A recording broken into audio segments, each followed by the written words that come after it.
Many people think that using watercolors as a medium in coloring book is a very daunting task because of the amount of water that may or may not be used. But an alternative to watercolors is, of course, watercolor pencils. And in this episode of Tips and Tricks for Beginner Colorists, I will show you how you can use watercolor pencils in your coloring books without worrying about the amount of water. And I have also discovered a new method of using these watercolor pencils to make the background be beautiful and smooth and without the lines and streaks that may appear when you use these pencils. My name is Katja, I'm CatColouring, and a warm welcome to my channel and this episode of Tips and Tricks for Beginner Colorists, all about watercolor pencils. Okay, let's take a little brief look at some of the watercolor pencils out there. Here I have the red tin box from Faber-Castell, recommended by Johanna Basford some years ago in one of her videos, and hence I bought them. They are not very good as watercolor pencils. They are not as bright as the more famous Albrecht Dürer, and they are extremely streaky when you try to dispense the water on them. So I don't normally use these. Here we have Prismacolor watercolor pencils. These are vintage, but I know that you can get watercolor pencils to this day newer. But I just have to say that I did a video about these a while ago. I think it was in my colored pencil collection. Anyway, they are really, really bright. And if you are into Prismacolors, then you should certainly give these watercolor Prismacolor pencils a go, because they are bright and have beautiful, beautiful colors, just like the Prismacolors. But I will not be using these in this video, because I will, of course, be using the ones I mentioned before, the Faber-Castell Albrecht Dürer watercolor pencils, the creme de la creme, the top of the pop here. And a lot of people have these, and that's why I'm going to use them. In this video, I will also show you a almost brand new method I have discovered in using watercolor pencils, so we will give it a go. But before we begin, I want to show you some pages that I have used watercolor pencils to, so you can see what you can achieve with creating backgrounds using watercolor pencils. You can use watercolor pencils for many beautiful things in your coloring books, like coloring on pages, like this one, where all of the flowers and leaves are colored with the Albrecht Dürer watercolor pencils, also the background. And again on this page, and the rest was colored with Prismacolors. You can also see here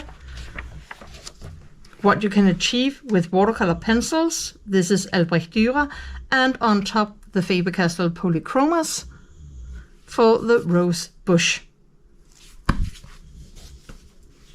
But you can also use them to just create backgrounds in your coloring books and then use other mediums for the rest of the motif.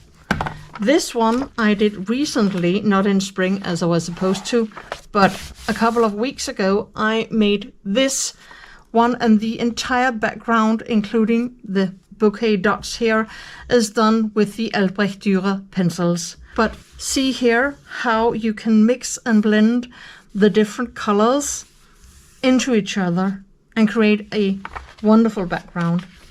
Also, this one was also done with the Albrecht Dürer, and then I added a little bit of coloring pencil on the flowers. So again, a lovely background. So today we're going to be using these watercolor pencils in Magical Dawn, and this page with the seashells. And you will be needing your sandpaper and colors. I have chosen light magenta 119. You can already imagine I'm going for a fantasy look with these shells. Pink Madeleine 129, violet 138, light ultramarine 140, and ultramarine 120. Then you will of course need some paper towel to wipe your brush, a water brush. You can see my 220 here. It gets a very, very fine dust, and I do prefer using the 240. It's, well, feels a little bit coarser anyway. Well, you just take your coloring pencil. This is light magenta. And then you color here, and then it scrapes off some of the coloring pencil and make a fine powder here. Now remember, this is a coloring book.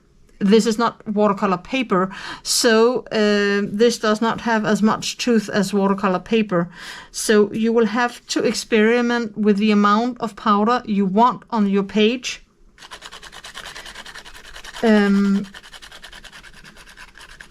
Because we are, perhaps you have already guessed it, I'm just going to make, you know, some blotches here and there.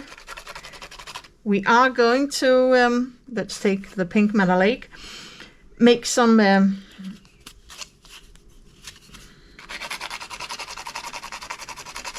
areas with the different colors. That was what I was going to say. And you can see it reminds us a little bit about soft pastels. Let's take ultramarine, or the light ultramarine, not the ultramarine, to get some blue color up here. And also down here.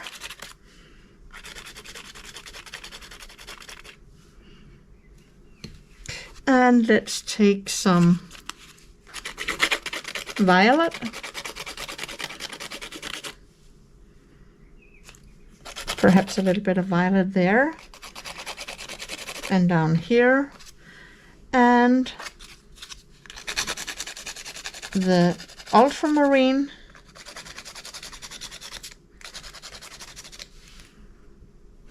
And perhaps also a little bit here. And you can use it as a little mixing color here and there. So you actually just, you know, color here, and then it's sort of, well, sandpapers the coloring pencil off down on the page. And well, I also got it on my hands, I can see. Okay, great. So now you can use a paper towel or a cotton pad, and then you simply do this. And you can see, because this is not watercolor paper, it adds a very fine layer.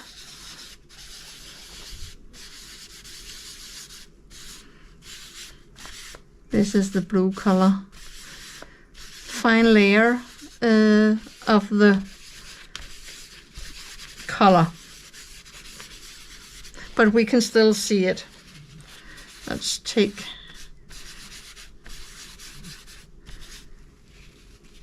this was also magenta. To try to switch area on the paper towel or cotton pad, depending on what color you want to smush into the paper. So you don't, you know, blend the colors too much into each other. But of course you have to. This is the pink Lake that we have down here.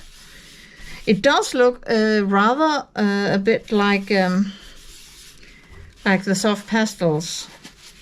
So here we have some of the blue color, also down here the ultramarine, and also here, and also here I think that was a light ultramarine. And then let's take the violet. So perhaps you will not get an even spread all over, but you will get some color down. This is also a good method if you want a sort of pale background, because as you saw with the other examples I showed you, if you just use these to color on the page, well, then you risk getting a very bright background. Now, normally I don't oppose of bright backgrounds. I really like them, but sometimes you perhaps want a paler background, and then this method is certainly a good way of doing it. I will just take this. I have got powder all over my desk now. So let me get all of this powder residue away, because if I begin activating and we have a little clump of of coloring pencil, then it will make a smudge. So I will just take this up to the camera so you can see it. Just like soft pastels smushed out. But now we still have to activate. Activating with water, then you take your water brush. And I have different water brushes, and then you just activate it.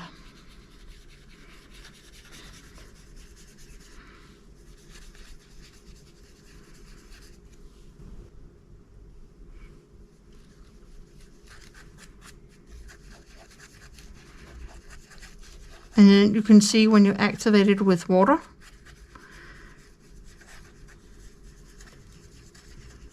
you can sort of mix it together.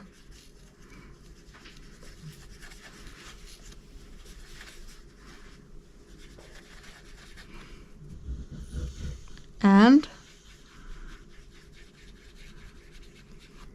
you get a sort of pale background.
Remember to use circular motions.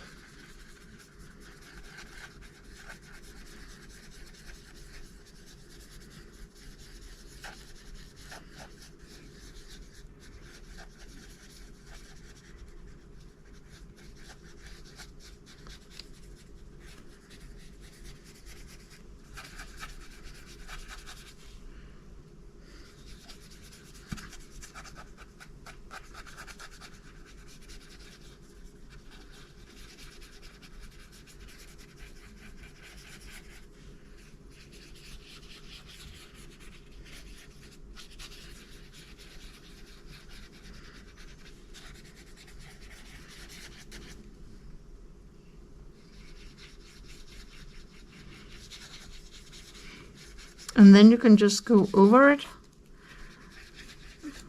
until you're certain that you have covered all areas.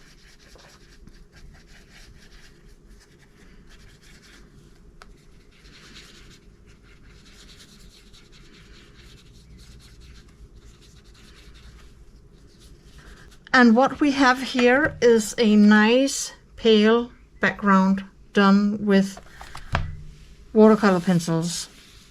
And of course, since I have chosen these specific 5 colors, I will be using the same colors from the polychroma set to color these seashells.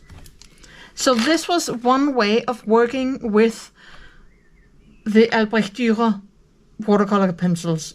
The new method using sandpaper to make these soft backgrounds and activate them with water. So this was a new method of using watercolor pencils. Let's just take a quick look at the traditional way of using watercolor pencils and how you can improve your skills there. So just to show you a more traditional way of working with watercolor pencils, I will be using this page also from Magical Dawn, and I will, for the sake of the comparison, use the same coloring pencils here. So let me just take the magenta. And it doesn't matter now when I'm coloring in this book that it's not completely sharp. And well, you know, this other page I did a while ago and it's filled with glitter and some of it came onto the next page. So you will just have to bear with me that we do have some glitter, especially right here. So I will just put some color down. So this page will certainly not match that one. That was the light magenta. Let's take some light magenta here. And perhaps a little blob of light magenta down here.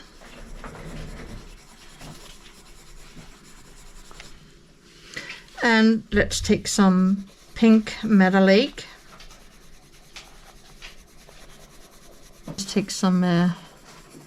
Let's take some violet up here. And let's take some ultramarine. Just to get some color down.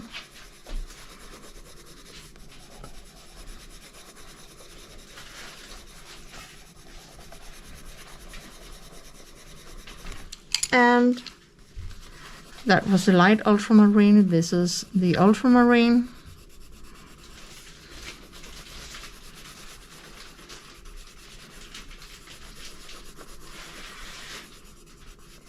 And let's, because we don't have time for me to show you the entire page, let's begin activating with water. So here you can see I'm activating the light magenta minus the glitter from the other page.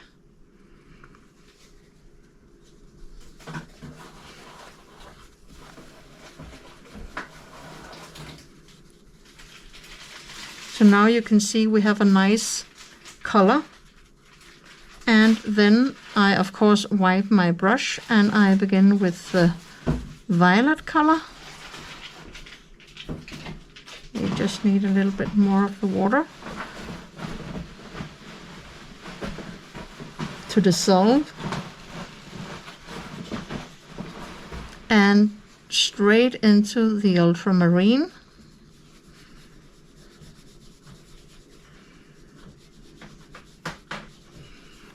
Wipe the brush if there's too much color.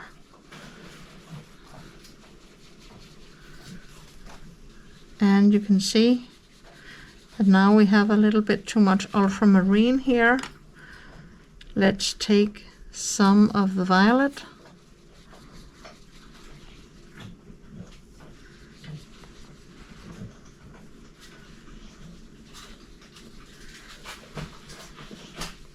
And make a blend into each other.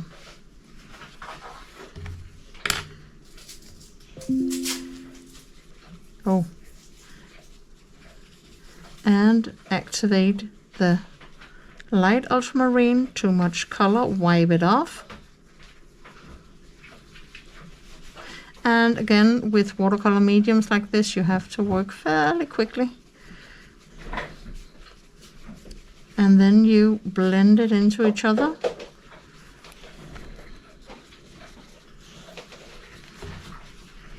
Take the light magenta. Okay, it gets a little bit weird here with the glitter, but we can't help it. And blend the ultramarine, light ultramarine, and the violet and the magenta into each other. And here with the violet and light ultramarine, we try to blend it more into each other. And also the light ultramarine and the ultramarine. And now for the pink metallic.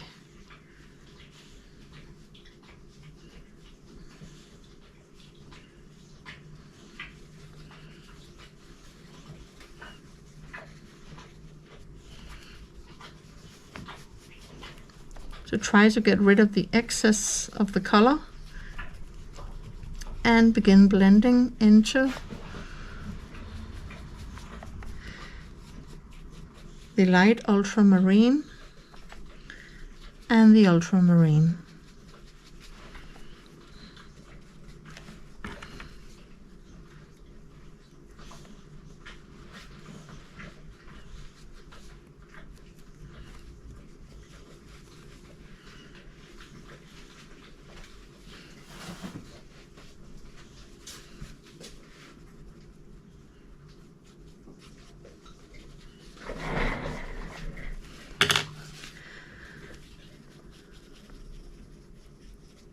And this is how you use them and can blend into each other traditionally.